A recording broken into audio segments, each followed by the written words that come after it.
Boa tarde a todos. Boa noite, na verdade, já, né? Já passou das 19 horas. Nós estamos hoje à noite aqui neste evento que é para falar e nos alertar a respeito da mutilação genital feminina, que é uma prática realizada em alguns países e apesar de não ser realizada no nosso país, em função dos movimentos migratórios, é muito importante a gente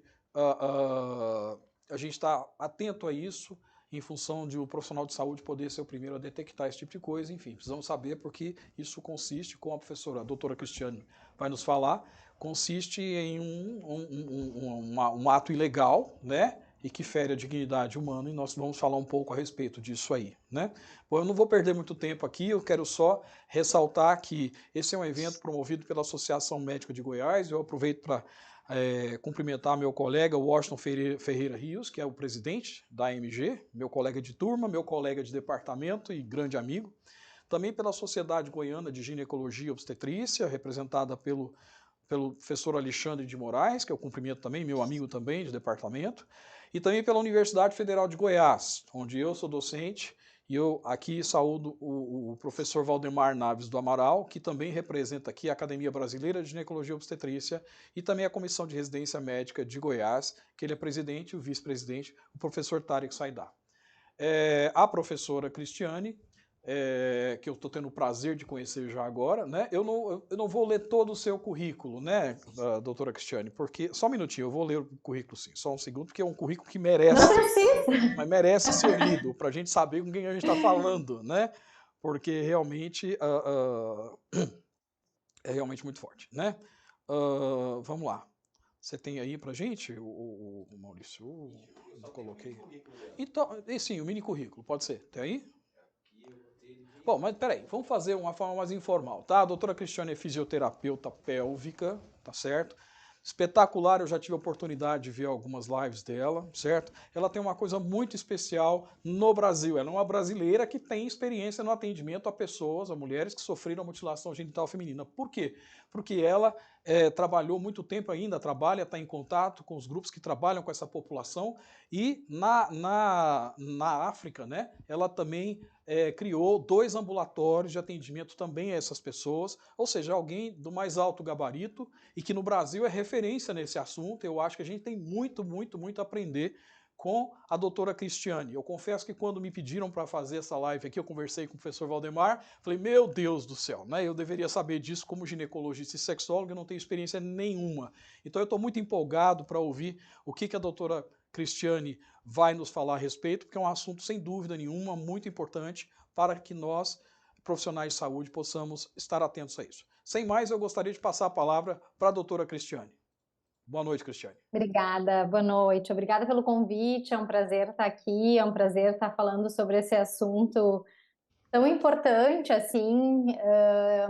Enquanto eu já apresentei essa aula em alguns momentos, em alguns lugares do mundo, assim, mas enquanto eu relia ela, vocês vão ver que até os artigos científicos são quase sempre os mesmos profissionais que são citados, né? Então, nós temos poucos profissionais que trabalham com isso, né?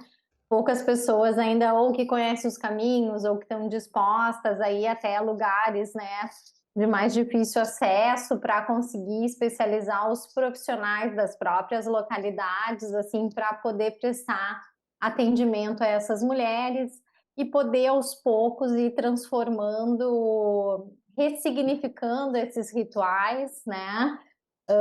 Desmistificando desconceitos, né, que eles possuem, né, sobre e por que eles fazem a mutilação, né? Então eu acho que se a gente conhecesse mais, falasse mais, tivesse mais pessoas dispostas a ir a essas localidades, talvez esse problema fosse, né, tivesse uma solução mais rápida, né, do que a gente vê que acontece hoje. Posso compartilhar a minha apresentação? Pode sim. Vamos lá. Tudo bem. Então, hoje a gente vai falar um pouquinho de mutilação genital feminina, né? Vamos Vamos conhecer um pouquinho, eu vou falar um pouquinho da minha experiência, depois eu vou ficar à disposição, né, para as perguntas. Então, a gente já falou aqui do meu currículo, né? Então, eu tive a oportunidade de abrir 2 ambulatórios na África e um ambulatório na faixa de Gaza, e também eu tive a oportunidade de abrir alguns ambulatórios de reabilitação do assoalho pélvico, mesmo aqui pelo SUS no Brasil. Então, eu trabalho também com a Sociedade Internacional de Continência, né? Onde a gente tem alguns profissionais que trabalhamos em conjunto e a gente procura sempre nos congressos anuais poder falar um pouquinho de mutilação genital feminina também. Então, essa entidade, ela fez um white paper sobre, né, mutilação genital feminina, que a gente tem 2 ginecologistas muito expoentes nessa área, que é o Christoph Painer e a Jasmine Abdulkadir. Então, são 2 profissionais que trabalham muito na área, a gente tem uma relação profissional também com eles muito próxima, então quem se interessar mais são 2 nomes para poder procurar ali na literatura e poder saber um pouquinho mais. Então, a gente vai iniciar com a definição da mutilação genital feminina da OMS, né? Que compreende todos os procedimentos que envolvem a remoção parcial ou total dos órgãos genitais externos ou outras lesões nos órgãos genitais femininos por razões não médicas. Então, ao longo, né, da explanação aqui, a gente vai entender que também não são por motivos religiosos, na sua maioria, né? Em sua grande maioria são motivos sociais, culturais e alguns mitos em relação à saúde que algumas culturas, povos, tribos possuem, né? Então, não traz benefício algum para a saúde, viola os direitos humanos básicos dessas mulheres, dessas meninas, dessas crianças, né?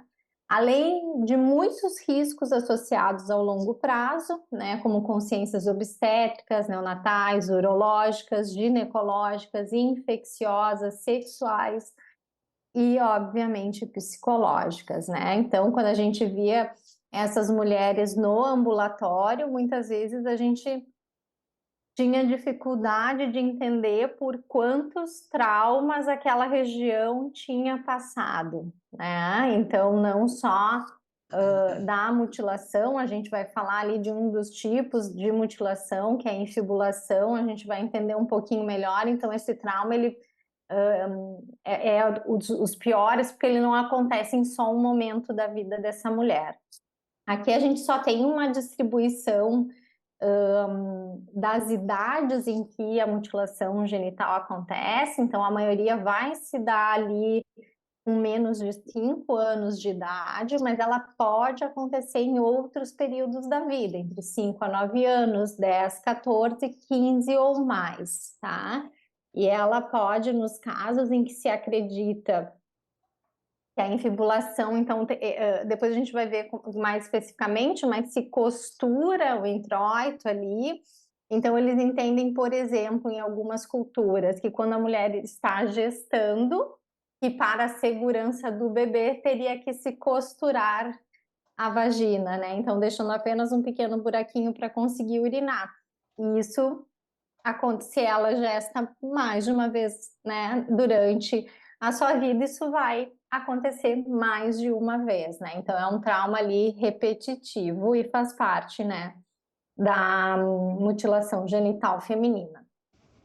Então, alguns fatores, aqui alguns fatos, né? A gente tem mais de 200 milhões de meninas e mulheres vivas nesse momento que foram submetidas à mutilação genital feminina, ali distribuída em 30 países da África, Oriente Médio, Ásia, onde a mutilação genital feminina é praticada, mas a gente vai entender que também pela diáspora e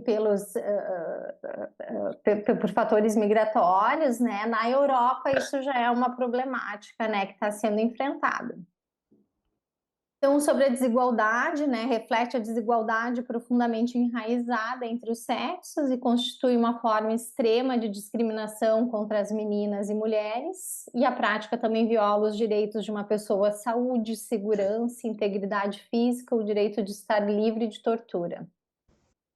E a cultura, né? A mutilação genital feminina ela é frequentemente considerada uma parte necessária da criação da menina e uma forma de prepará-la para a vida adulta e o casamento. Então, muitas vezes eles entendem isso como uma forma, né, de preparação para a entrada da vida adulta, para se tornar uma mulher. Então, a gente vai ver que muitas das vezes são as próprias mulheres mais velhas de uma tribo que vão fazer, né, nas crianças, as próprias mães levam, e com os movimentos migratórios a gente vai entender que,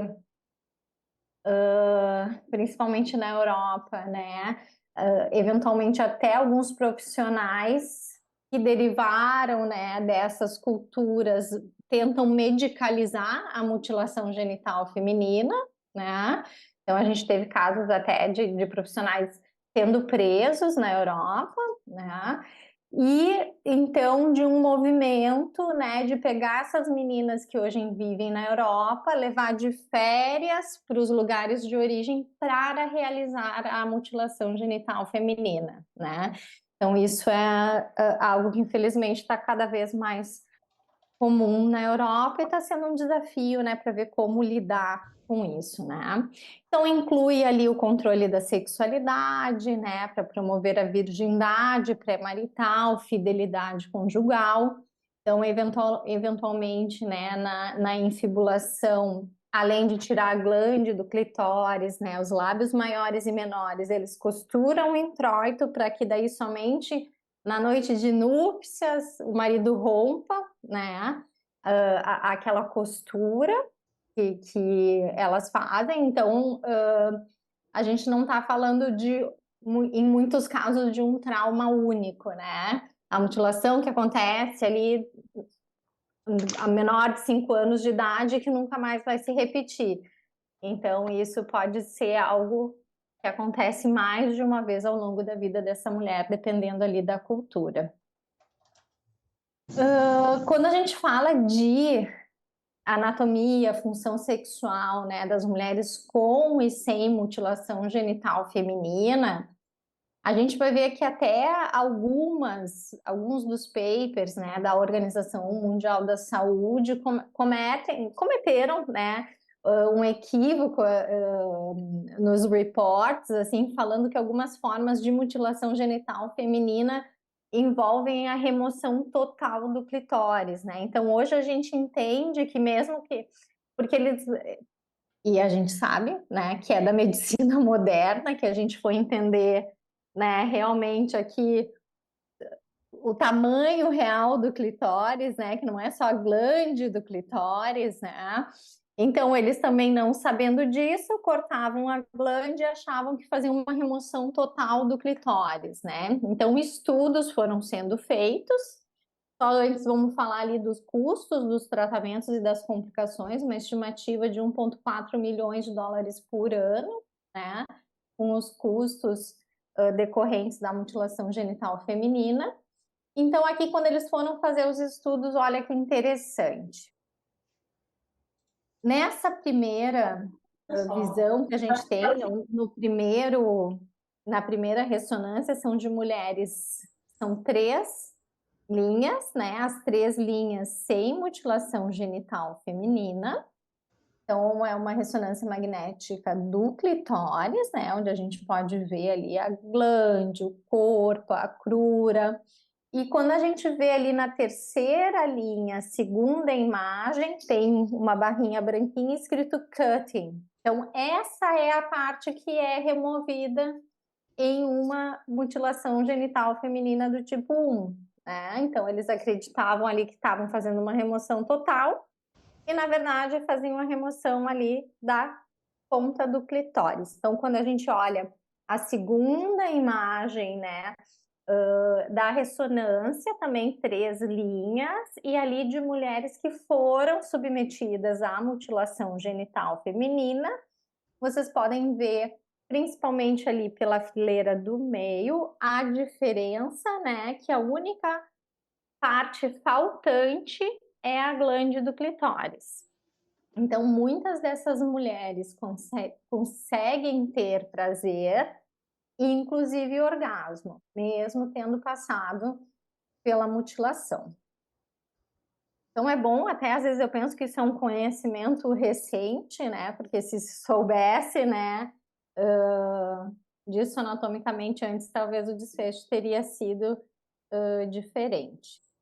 Então aqui é só mais uma imagem, né, para a gente ver. Então ali ver que vocês podem perceber que a raiz do clitóris vai se prender ali no ossinho do púbis. Então o clitóris ali de rosinha, vermelhinho, né? Então a gente tem a glande, né, do clitóris ali, a cruz, o corpo e só essa pontinha aqui que está representado em amarelo, que seria a parte que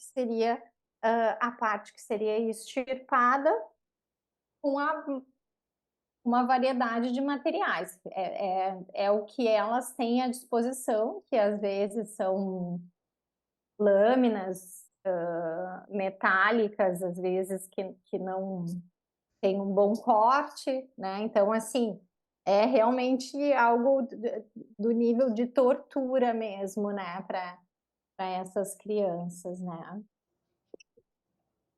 Então, aqui também é outra imagem para a gente ver. Então, ali no A gente consegue ver prepúcio, a glande, né? E ali no B, como fica uma mulher, né? Como seria a aparência com a mutilação genital feminina ali já cicatrizado, né? Aquela região já cicatrizada. Então, acho que fica bem visual para a gente conseguir entender um pouquinho melhor o que é que acontece com essas mulheres. Tá? Aqui algumas complicações também, né? Então, uma complicação obstétrica perineal. Então, vocês imaginam numa infibulação onde está costurado e aquilo se rompe no nascimento da criança ou não, daí podendo também, né, ter a morte não só materna, mas também infantil. Uma das coisas que a gente vivenciou no centro obstétrico foi uma falta de especialização dos obstetras, né, que eram possível de ter lá, né, que era um pequeno número de obstetras. No geral, os partos eram feitos por midwives, que seriam, acho que não se equivale a uma doula, mas seria quase isso, né? Então são umas parteiras, né? São as midwives, então que ficam à disposição ali das mulheres, e nos partos que complicam, eles não têm, no geral, as ferramentas necessárias para poder fazer alguma intervenção, né? Então, todo dia a gente se juntava em um grande ginásio e passava as mortes maternas e infantis. Todos os dias eram muitas, muitas mortes, assim, né? Então, o setor de ginecologia e obstetrícia se reunia num galpão e antes de começar as aulas, porque todo dia nós dávamos aulas para todo mundo, para os obstetras, para as parteiras, para as enfermeiras, para as técnicas de enfermagem. Então, todos os dias muitas mortes e às vezes que seriam facilmente evitáveis, assim, né? Então, muitas vezes, né, aquele tecido, claro, ali do introito, é um tecido, às vezes, com queloide, com uma cicatriz, né, mais rígida, então favorecendo a, a uma laceração perineal mais grave, né, durante ali o parto. Então, a gente tem todos os tipos de complicações, né? Ali no B a gente pode ver também com a parte do tecido cicatricial. Então, onde eles cortam, a gente tem um colágeno mais rígido e, eventualmente, até na relação sexual, cada vez que tem uma pequena laceração, né? Então, não é só decorrente do parto, mas até com a relação sexual pode ter fissuras ou lacerações de repetição, né? Na letra C, a gente pode ver ali uma micção obstruída, então, quando eles infibulam, quando eles costuram, eventualmente, o buraquinho que eles deixam para passar a menstruação ou a urina ele é muito pequeno, ou ele fecha, né? Ou ele vai estenosando ao longo dos anos, né? Impedindo, então, que ela possa fazer uma micção de uma forma adequada. Então, pode ocorrer cistos, hipertrofia, queloides, etc. Então, essas imagens são de todas as possíveis, né, complicações que podem ocorrer devido à mutilação genital. Então, em geral, esses são os tipos, né? Então, a linha azul, o tipo 1 e o tipo 2, ali as partes removidas, né? Então, a glande do clitóris, ou a glande do clitóris, os lábios maiores e menores. No tipo 3, né? Então, se retira a glande, os lábios e se costura ali o introito, e a gente vai considerar o tipo 4 como colocar piercings. E apesar de algumas literaturas a gente encontra até a estética genital feminina como um tipo de mutilação feminina também, tá? Então, mas sem essa discussão que hoje o nosso foco é outro, né? Então, os 3 primeiros tipos são os mais comuns que acontecem nessas regiões. Então, claro que a maioria vai acontecer na idade com menos de 5 anos, né? Então, essas crianças vão passar pelo choque, pela dor, pelo medo, por hemorragia, por infecção, podem ter tétano, transmissão de HIV, entre outras, né?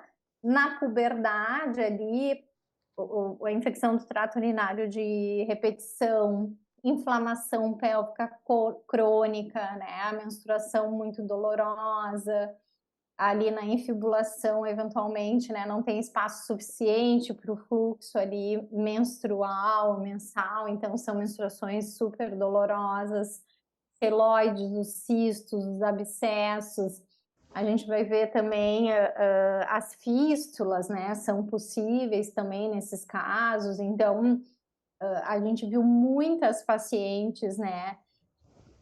Elas têm vários graus de dificuldade para o acesso à saúde, né? Então, começando assim, as estruturas são de decisão familiar, né? Então, se a matriarca, o patriarca da família não concorda que essa mulher procure a ajuda médica, ela não tem o direito, né, de sair. Então, essa é uma das primeiras barreiras que se tem que enfrentar, porque não adianta a gente especializar esses centros se essa mulher não tem acesso aos centros, né? Então, o trabalho é desde dentro da comunidade, né, até a especialização do centro de saúde, né? A distância que elas têm para chegar também é outro fator. Os hospitais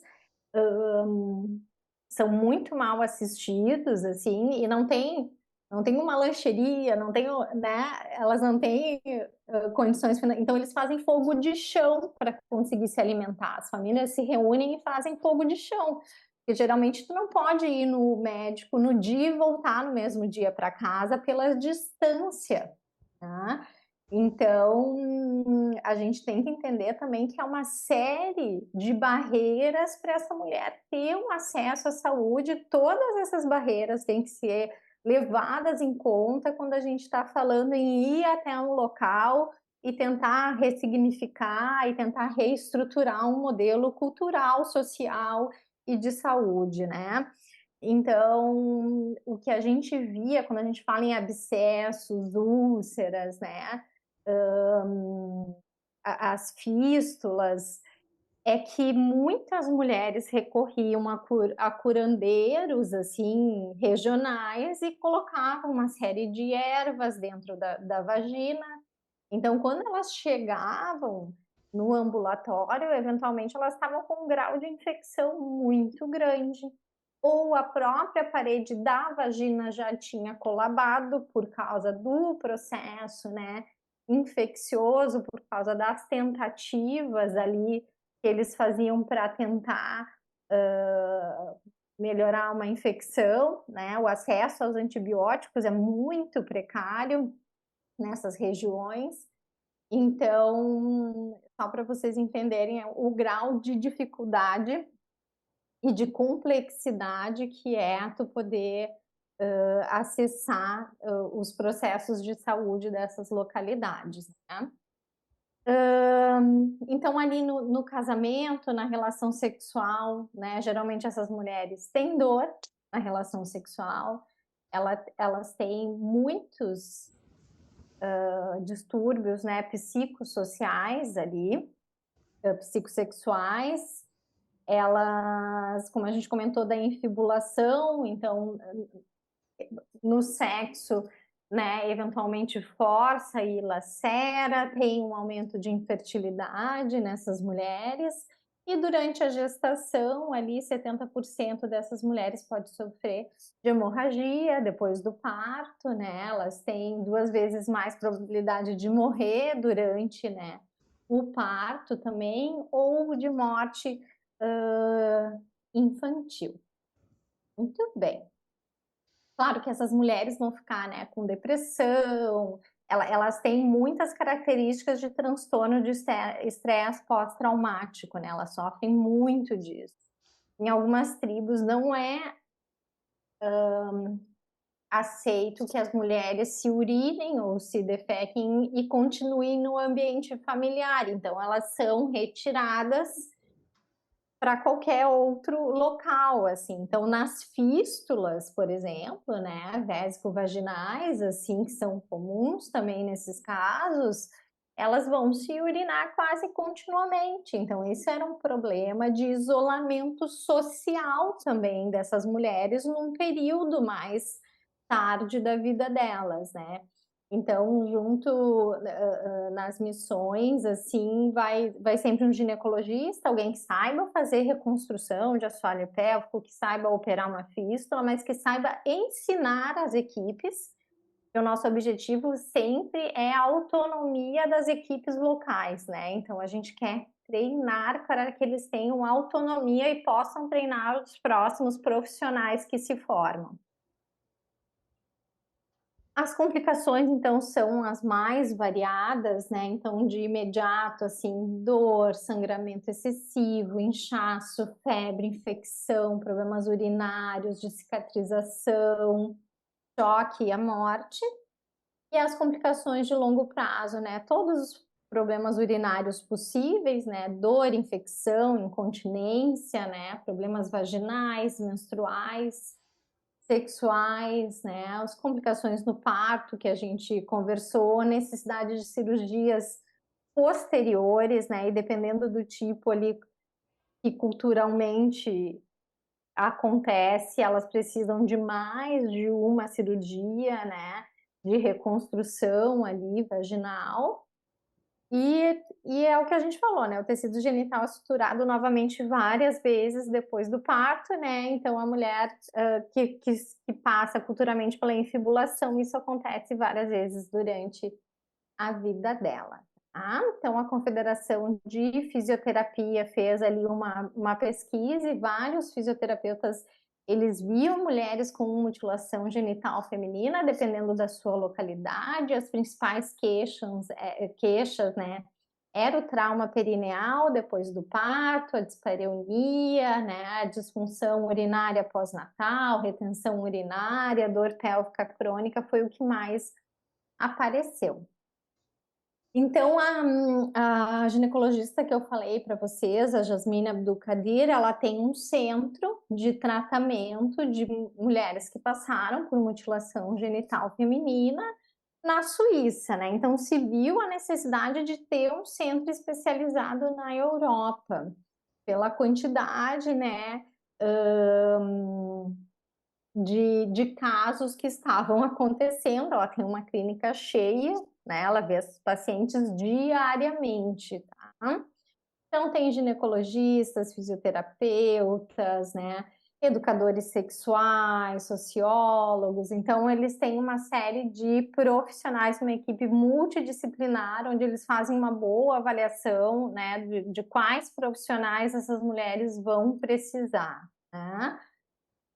Sempre é uma conversa, porque a maioria desses casos são em culturas onde o núcleo familiar é muito importante, então geralmente se traz essa família também para dentro da clínica para poder ressignificar, para poder dar uma educação em saúde, né? Porque por que eles costuram quando a mulher engravida, né?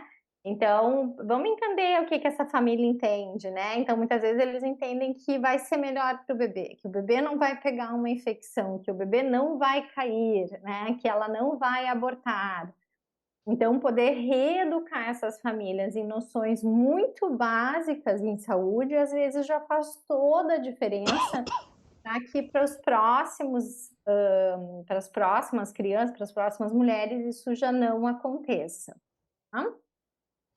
Então, ali, existem muitas razões pelas quais, né, alguns prestadores de cuidados em saúde realizam a mutilação genital feminina. Então, esse é um problema que a gente vê, inclusive, na Europa, né? Então, existe uma crença de que existe um risco reduzido de complicações associadas à mutilação genital feminina medicalizada em comparação com a não medicalizada. A crença de que a medicalização poderia ser um primeiro passo para o abandono dessa prática.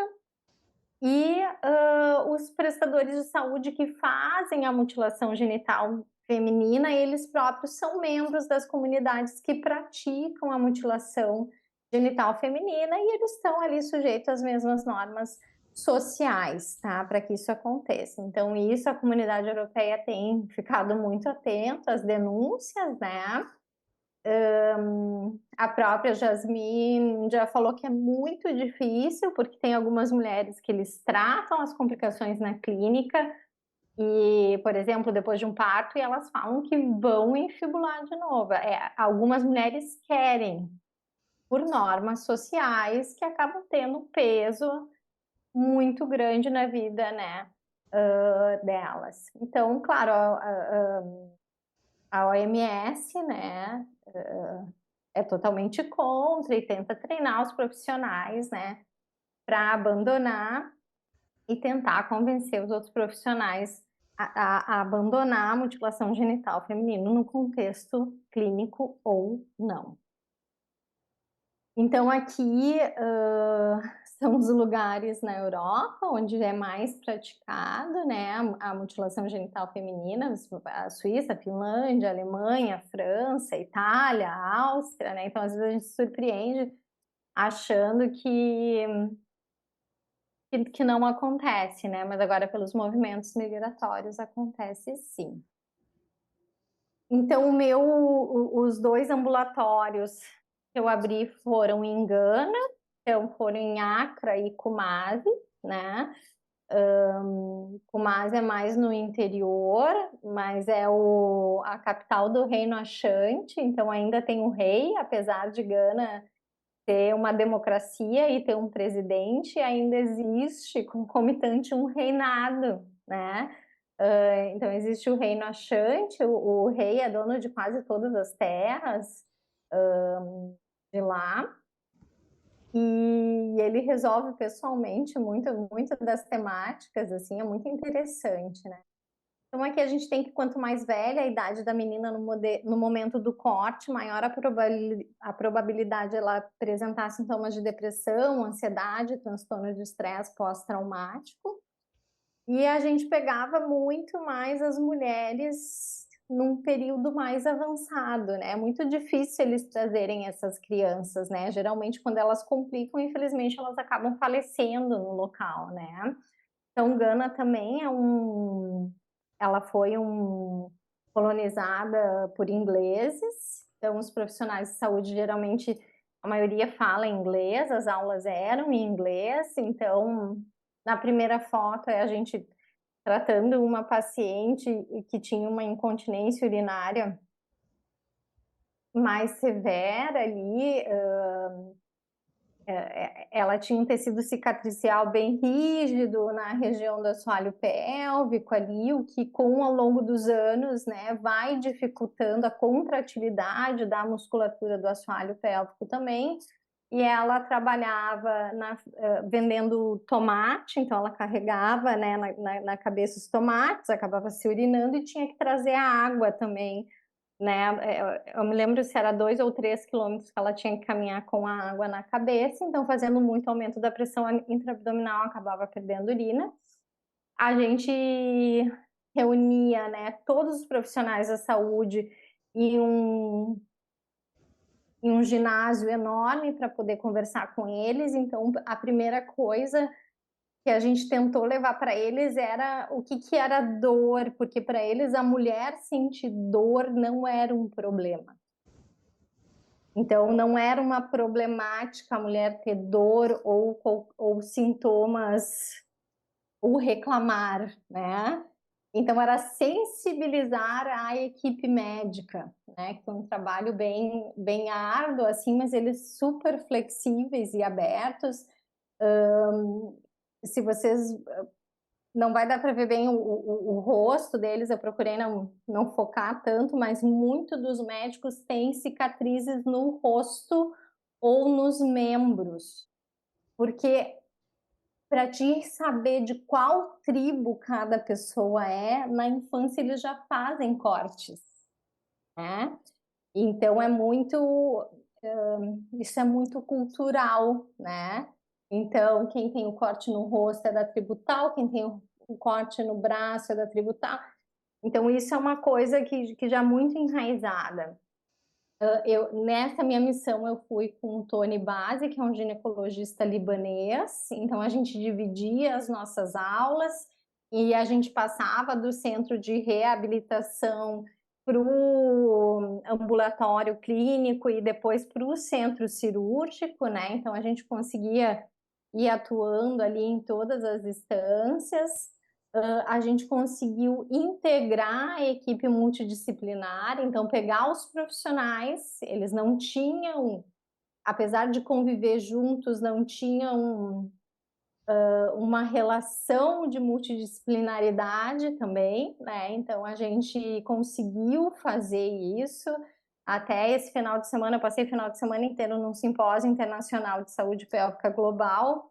Eu era chair do simpósio e um dos fellows lá de Gana hoje é um dos chefes e a gente chamou ele para falar. Então a gente vê que quando a gente consegue estar no local, né, que acontece a mutilação, quando a gente consegue fazer uma reeducação e mudar o propósito, isso se perpetua ao longo dos anos, né? Então, com toda a minha equipe, tanto da fisioterapia, da enfermagem, da ginecologia, ao longo desses anos a gente mantém contato e os ambulatórios continuam funcionando, né? O que é algo muito positivo, né? A gente teve uma médica ginecologista indiana, que inclusive está lá agora, porque de tempos em tempos alguém da fundação, que é essa fundação, a FIUGA, né, a fundação da Associação de Uroginecologia Internacional, então de tempos em tempos alguém vai lá para dar uma verificada e ver se está tudo indo bem, né? Então, as nossas ações coletivas, né, devem se concentrar na criação de ambiente onde as meninas e as mulheres possam exercer o seu poder de escolha, desfrutando de plenos direitos à saúde, à educação e à segurança. Então, a gente pegava e fazia uma coisa muito interessante, que era na sala de espera, porque a família toda vai junto no médico, a gente dava aulas, né? Aula de saúde, de anatomia, né? Deixava eles falarem, um acolhimento sem julgamento daquela fala. Então, nas salas de espera se criou também essa cultura do profissional poder estar junto e a gente poder ali ir debatendo sobre os assuntos. Então, eu espero que eu não tenha me estendido muito na minha fala. Se alguém tiver alguma dúvida, quiser saber como participar, como, né, se tiver interesse, pode me mandar um e-mail, pode me contactar ali pelo Instagram e eu fico à disposição agora para dúvidas. Muito obrigado, doutora Cristiane. Cristina. Tá? Não falou demais não. Preciso 40 minutos, como estava proposto, mas no meu entendimento falou muito pouco. A gente quer ouvir muito mais, tá? Eu estou encantado aqui com o que eu aprendi e deixa eu corrigir a minha gafe. Agora, no final da sua apresentação, embora nós tenhamos constatado a sua consistência, eu faço questão de ler o seu currículo que eu não consegui antes de apresentar. Cristiane Carbone, fisioterapeuta, mestre em reabilitação do assoalho pélvico pela Universidade de Barcelona, mestre em ciências da reabilitação pela UFCS. Que universidade é essa, por favor? Universidade Federal de Ciências da Saúde de Porto Alegre. De Porto Alegre, tá certo. Doutora em ginecologia e obstetrícia pela Universidade Federal do Rio Grande do Sul, coordenadora da pós-graduação de fisioterapia pélvica da Faculdade Inspirar, chair do Comitê de Reabilitação do Assoalho Pélvico da IUGA, membro da diretoria da FIUGA, voluntária da FIUGA e da Medical Aid, onde abriu ambulatórios de reabilitação do assoalho pélvico na África e na faixa de Gaza. Fantástico, tá? Assim, que beleza. No início de noite a gente ainda aprendendo muito. Parabéns, Cristiane. Eu gostaria de deixar já aberto agora para as pessoas fazerem perguntas, tá? E vamos abrir. Alguém tem alguma pergunta que gostaria de já fazer para a doutora Cristiane? Às vezes é tão diferente que até é difícil, né, pensar no questionamento, assim, para fazer. Bom, e quantas pessoas alguém se manifestou ainda não, né? Só dando parabéns pelo trabalho. Dando parabéns, tá. Perfeito. Eu tenho uma pergunta. Sim. Por que ela decidiu trabalhar com esse tipo de situação? Vamos lá. Eu acho que ela não escutou. Uhum. Então, o Eu escutei bem. Então tá bom. Por que eu decidi trabalhar com esse tipo de situação, né? Acho que aqui no SUS a gente vê muita coisa também, né? Então, desde o início da faculdade de fisioterapia, eu me envolvi nos ambulatórios de reabilitação do assoalho pélvico pelo SUS. Quando eu me formei em fisioterapia, eu já tinha certeza que eu queria ser fisioterapeuta pélvica e fui para os Estados Unidos fazer um fellow na Cleveland Clinic e conheci um médico que era o responsável das missões.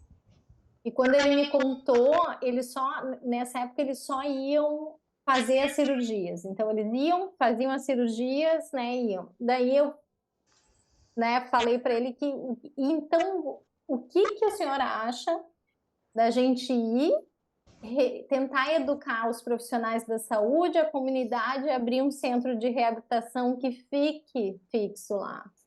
E aí ele falou, se você me escrever a proposta, partiu. E daí nós levamos um ano elaborando, né, a proposta e viabilizando, e daí quando foi possível, eu fui lá, implementei, junto com esse ginecologista, né, libanês, e aí depois que nós fomos, então ficou periodicamente indo um gineco-obstetra e uma fisioterapeuta pélvica, né, e quando a gente entendeu que estava bem sedimentado o conhecimento dos profissionais, a gente passou a acompanhamento online, a gente sempre sai em acompanhamento online, discussão de casos com eles, e na conferência anual a gente traz esses profissionais, alguns deles seleciona e traz para o congresso, né, para eles também poderem ter uma vivência diferenciada, então a organização custeia, né, para esses profissionais virem. E daí agora eles estão num período de manutenção. Então agora que eles estão se graduando, nós estamos indo para a Tanzânia, que é um lugar que tem muita mutilação genital feminina, e tem alguns outros candidatos que a gente vai ver a viabilidade para implementar os outros centros a partir de agora. Perfeito. Nós temos aqui uma questão da doutora Giovana, né? Doutora, poderia explanar um pouco sobre o seu trabalho nos ambulatórios do SUS relacionado à mutilação genital feminina? A realidade é muito diferente em relação aos outros ambulatórios do exterior? Não, nos ambulatórios, aqui no Brasil, a gente não tem comprovadamente mutilação genital feminina. O que a gente tem são traumas perineais, né, advindos ou de traumas sexuais, né, de violência sexual, ou de traumas obstétricos, né. Então, as mulheres também. sofrendo de muita dor pélvica crônica, disfunções miccionais, disfunções sexuais, relacionados também a essas lacerações musculares, a essas partes cicatriciais. Claro que tem muita diferença do nosso público brasileiro com um público de Oriente Médio e África, né? Então, aqui a gente consegue conversar de uma forma diferente, né? Os tabus a gente consegue conversar, né? De uma forma muito mais fluida. Lá a gente tem que ter muito mais flexibilidade para acolher a cultura, né? A gente não pode falar, não vai mais fazer mutilação genital, já é proibido, né? Mas eles fazem, então a gente tem que entender por quê, tentar ressignificar esse porquê e tentar. O que a gente tem feito e que muitas comunidades têm feito é oferecer outros rituais, outras possibilidades de rituais para substituir esses. Então, a gente entende com a comunidade o que seria aceitável, né, para poder fazer essa substituição. Eu não posso arrancar um ritual comunitário, social, enraizado, mas eu posso tentar substituir por algo aceitável por eles, né? Ressignificar isso, na verdade, imagino eu, né? Exatamente. Bom, a doutora Ana Lúcia Saeg pergunta quando a paciente gostaria de fazer a cirurgia, para quem era encaminhado a fazer, no local ou no centro especializado? Infelizmente não tem centro especializado, né? Tem mais, O hospital tem mais perguntas? central o hospital era o hospital que tinha, né? Não tem lá na África não tem uma UPA, não tem, né? Como a gente tem aqui, tem um grande hospital. Para vocês terem uma ideia, chão batido, assim, não tem ar-condicionado, não tem, né? No centro, no bloco cirúrgico, era bota de açougue. Tinha enfermeira comendo lanche dentro do centro cirúrgico, né?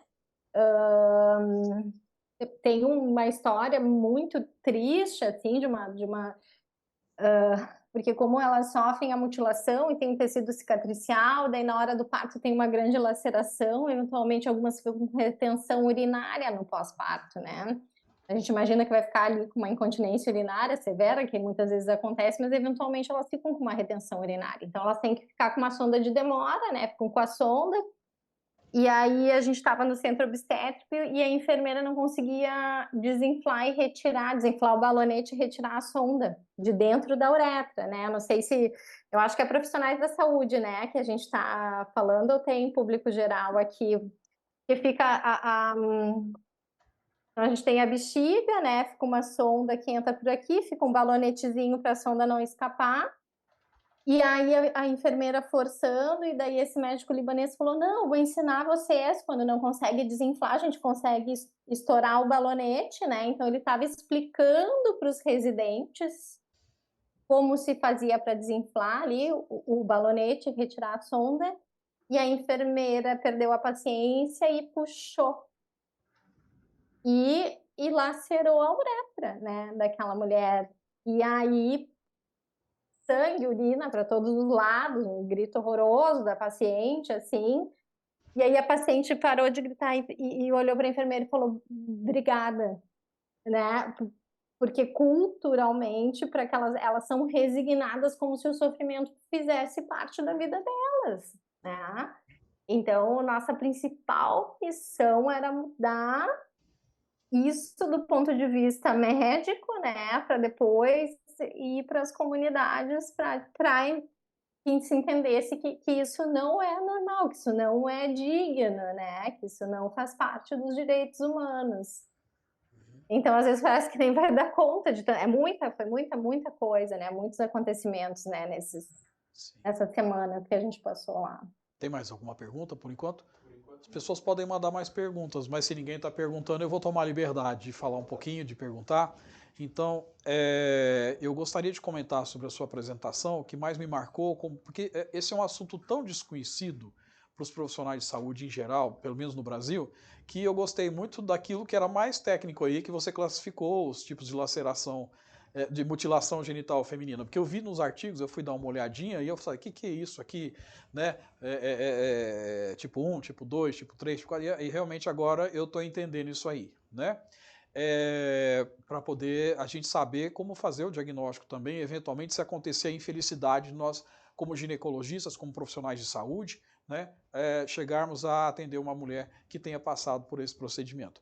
Eu vou pedir licença também, doutora Cristiane, porque eu acho muito importante para nós, profissionais, né, trazermos aqui como identificar isso aí, porque nossa preocupação é realmente, como você colocou, e a gente vê isso na literatura, a preocupação com os movimentos migratórios, e que por mais que seja proibido no Ocidente, né, no nosso país é proibido, isso pode acontecer de aparecer na informalidade e tudo mais. Né?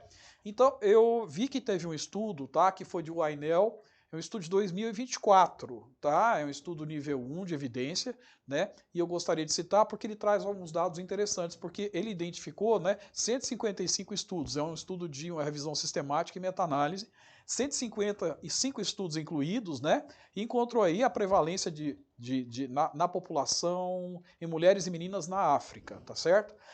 Ele encontrou a prevalência de FGM, né, mutilação genital feminina, em 56,4%, né? E o risco relativo ajustado para fatores predisponentes, eles pegaram uma série de riscos, e eu acho importante a gente colocar isso no sentido de, né, trazer para os profissionais ficarem atentos. Então, quais são, teoricamente, os fatores predisponentes? E, claro, eu quero ouvir também sua experiência com relação a isso. Né? Mas, primeira coisa, uma história familiar de mutilação genital feminina aumenta em 13,71 vezes, né, o risco relativo, vezes a chance disso acontecer. Então a gente tem que ficar atento à história familiar. A religião muçulmana também, o fato de vir de uma religião muçulmana, com todo respeito às religiões, é claro, mas constituiu aí um fator predisponente com 3,51 de risco relativo, ou seja, mais do que 3 vezes aumenta o risco. Né? A baixa renda, 1,38, né? Isso aumenta, então, pelo menos, né, a chance aí. Idade mais avançada, 2,95, né? Talvez porque são essas, como você mesmo colocou, que chegam até assistência, né? Vejam só, não frequentar educação formal, olha aí. Né, a importância da educação também, aumenta em 3,28 o risco relativo. O risco relativo é de 3,28. E residir em zona rural, evidentemente, porque não vão acontecer o que está lá. A gente tem que, teoricamente, ficar atento a essas populações também, para que a gente possa até mesmo rastrear isso na nossa população. É algo que, se puder, enfim, eu quero ouvir você comentar sobre isso, o que você acha. E é isso, eu acho importante a gente colocar esse dado também, se me permite. Sim. Com certeza se tem histórico familiar vai aumentar o risco, né? Porque já vem de uma cultura familiar, a gente entende, né? E às vezes mesmo sem saber exatamente o porquê, uma mãe acha que vai trazer um benefício para a filha se ela passar, né? Por isso. Então, claro que ali a gente tem uma porcentagem que é pequena ali do risco, né, na população muçulmana de 3%, mas a gente tem alguma parte de católicos ortodoxos na Ásia, né? E algumas outras religiões mais ortodoxas e muito a questão tribal cultural, né? Então, menos relacionado à religião e mais relacionado à cultura.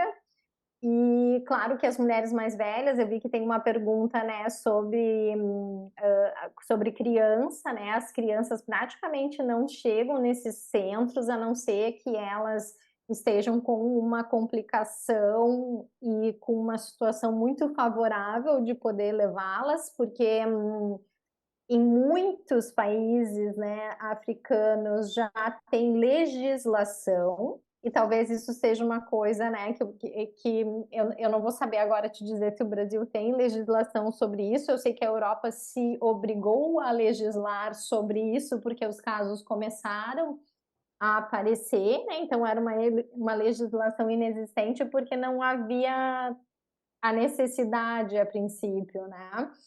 Então essas crianças geralmente não se faz nenhum tipo de reconstrução, mas se trata infecção, se trata com analgésicos, mas é muito difícil que elas venham num momento imediato onde os anestésicos locais seriam efetivos, por exemplo, né? Efetivos. Se a gente pensar ali numa lidocaína, gel, um corte desses, provavelmente não vai fazer grande diferença, né? Uhum. Então, essa população infantil, ela vai chegar muito depois, né, nesse centro.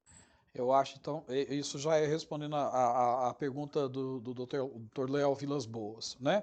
Eu queria só, nesse estudo teve uma coisa muito interessante que eu vi, que o pessoal estudando até como prevenir, a formação continuada dos profissionais e das famílias, que teve um dado interessante, que a presença do pai, as meninas quando tinham o pai, em algumas situações foram constatadas que houve uma diminuição da quantidade de mutilações genitais femininas nessas crianças, justamente porque o marido tinha, de certa forma, um poder maior para impedir que a mãe ou as mulheres que praticariam, porque geralmente é praticado por mulheres, ele tinha o poder de dizer não, não vai ser feito na minha filha, por exemplo. Né? Eu achei muito interessante isso, essa Sim, participação e educação da família. Né?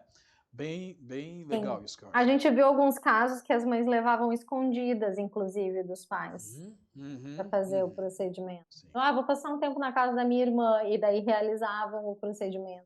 entendi, perfeito. Temos aqui também mais uma pergunta, né? A pessoa não está identificada, é um iPhone. Culturalmente, a dor é enaltecida. Para a mulher, sentir dor nobre. Podemos pensar na relação prazer-dor? Eu acho que nesse caso específico, talvez conscientemente não, assim, acho que até tu pode falar muito melhor, tem muito mais propriedade do que eu para falar sobre isso, mas nesse caso tá bem relacionado. Eu acho assim que se tu for pensar no âmbito geral, acho que sim, com certeza, mas se tu for pensar especificamente na mutilação genital feminina, a gente está falando de manutenção da virgindade, né, de se certificar que não vai ter infidelidade, de acho que talvez isso de na primeira relação sexual se romper pode ter relação com prazer e dor do ponto de vista masculino, talvez. E na gestação é crenças em relação à saúde do bebê, assim. Tá. Então, eu não sei se tu quer também comentar, já que tu é o especialista aqui nessa área. Eu gostaria. Quem fez essa pergunta foi a doutora Maura Bernauer, tá certo? Bom, eu gostaria de fazer um Uhum. comentário sim sobre essa dor, mas eu não estou falando especificamente na mutilação genital feminina, mas a relação entre dor e prazer, que é uma coisa que intriga muito a todos. A gente precisa entender, primeiro, que o ser humano não é instintivo, ele é pulsional. Mas a gente pode aprender no instinto, né? Que algumas coisas sobre a natureza. E de fato, se observarmos as relações sexuais em animais, a dor não é para fazer parte da atividade sexual. Algumas fêmeas até sentem isso, mas não é para fazer parte. Neste sentido, pelo menos do ponto de vista, uma visão, digamos que analítica, né, as pessoas vão trabalhando isso, existe uma coisa que é uma fantasia coletiva, que tem muito mais a ver com razões antropológicas do que com o ato sexual em si. Então é preciso que a gente entenda que essa dor, essa fetichização, digamos assim, da dor, ou esta noção de que a dor traz prazer, ela está presente nas civilizações, sem dúvida nenhuma, e talvez essas mutilações genitais, inclusive outras, possam estar articuladas a isso, mas precisamos entender que isto é uma fantasia. Isso não corresponde ao desejo da pessoa autenticamente. A gente tem que realmente fazer um compromisso com o real, porque realmente não é necessário haver dor para essa mulher sentir prazer e nem para esse homem sentir prazer. Né? Sim, algumas pessoas incluem nas fantasias a presença da dor, isso é muito frequente. Mas nós, profissionais de saúde, temos que entender que isso é fantasioso. E ao invés de fazer uma mutilação ou coisas mais absurdas que acontecem, a gente deve muito mais trabalhar a relação dessa pessoa com a dor e o prazer. Né? Que é uma questão fantasiosa e que leva ao sofrimento dela e de outros. Né? Não é que seja proibido a pessoa sentir dor se assim consentir, mas a gente tem que entender que dor e prazer sexual na mulher, ou mesmo homem, mas agora a gente está falando de mulheres, isto é uma noção fantasiosa. Embora uma fantasia coletiva muito frequente, a gente não precisa trazer isso como sendo não é uma condição necessária ter dor para se ter prazer. Né? E, enfim, isso que a gente falaria. E tem mais alguma pergunta? Nenhuma? Então eu vou me permitir, nós temos 2 minutos, 1 minuto na verdade, mas eu não vou desperdiçar essa oportunidade não. Porque quando você falou do parto, tem uma questão que eu já li antes, e é meio polêmico, eu sei, porque algumas das civilizações onde a mutilação genital feminina é proibida, né, muitas vezes na assistência ao parto prestada por profissionais que pertencem a populações que não são as que praticam mutilação genital feminina, muitas vezes a laceração que acontece na passagem do feto pode levar, enfim, vai lacerar porque está estreitado, e há aí uma polêmica, segundo eu li, que algumas dessas mulheres, e você citou alguma coisa nesse sentido, algumas dessas mulheres solicitam que a cicatriz seja refeita, que seja reconstituída após o parto, né? E aí isso aponta muito a necessidade desse profissional não necessariamente apoiar isso, mas ter uma escuta diferenciada, porque ele vai estar, na verdade, jogando as próprias expectativas sobre essa paciente e ela mesma, a questão cultural dela tem que ser levada em conta. Você podia comentar rapidamente isso para a gente, por favor? Esse é o grande desafio agora, porque em geral é ilegal, né, na maioria das localidades. O questionamento e esse questionamento se faz nos congressos internacionais também, mas ela vai fazer de qualquer jeito. Não seria melhor ela fazer dentro de um contexto, né, controlado em relação à asepsia, etc., né? Mas que se entende no momento que não, né? Que se tenta trazer essa mulher e essa família para dentro, né, do contexto ali de saúde para tentar ressignificar, e às vezes não vai ser possível fazer isso, né? Então existem as limitações ainda, até porque a maioria das localidades não vai ter alguém de saúde mental para poder acompanhar, né? Mas a gente vê isso com um pouco mais de sucesso nos centros especializados dentro da Europa, onde tem o trabalho multidisciplinar. Mas eu me referi quando acontece uma laceração no parto. A laceração na passagem do feto, e aí a Aham. solicitação de que seja reconstruído tal como era antes. Não a realização da mutilação genital, mas sim na hora que tem essa laceração, que o profissional reconstrua, entre aspas, a cicatriz pré-existente já. É nesse sentido. Tu Entende? disse que tem uma laceração e fazer uma reconstrução perineal, sem ser infibulação, Não, sem não, costurar tudo. aí que tá, quando a paciente pede que o formato da vagina dela, que era anterior e Aham. já mutilado, que retorne esse formato para o formato mutilado, e não uma reconstrução. Não, também não é orientado. Orientado é que se tem que sim fazer quando a laceração, né? Tem que fazer uma reconstrução dessas fibras musculares do tecido conjuntivo, mas que não que faça o retorno à infibulação, né? A costura do introito. Perfeito, perfeito. Mais alguma questão tem aí, Maurício? Acho que não. O nosso tempo se esgotou, infelizmente, doutora Passou Cristiane, 20 rápido. horas e 2 minutos, foi muito rápido, foi rápido demais, tá? Eu quero ouvir muito mais e eu quero agradecer em nome de todos os organizadores, tá? A sua participação, a sua generosidade, usar seu tempo para vir falar conosco. Quero agradecer a participação de todas as pessoas que vieram para assistir essa live também, e eu acho que a gente pode dar por encerrado pelo menos dessa vez, o nosso bate-papo. Espero que seja o primeiro de várias oportunidades para a gente falar a respeito disso. Muito Foi um obrigado mesmo. prazer, estou à E Goiânia está disposição. sempre aqui à disposição. Você é muito bem-vinda em Goiânia para poder nos fazer uma visita aí, enfim, né? Tá? Combinado. Muito obrigado. Boa noite para Boa todos. noite.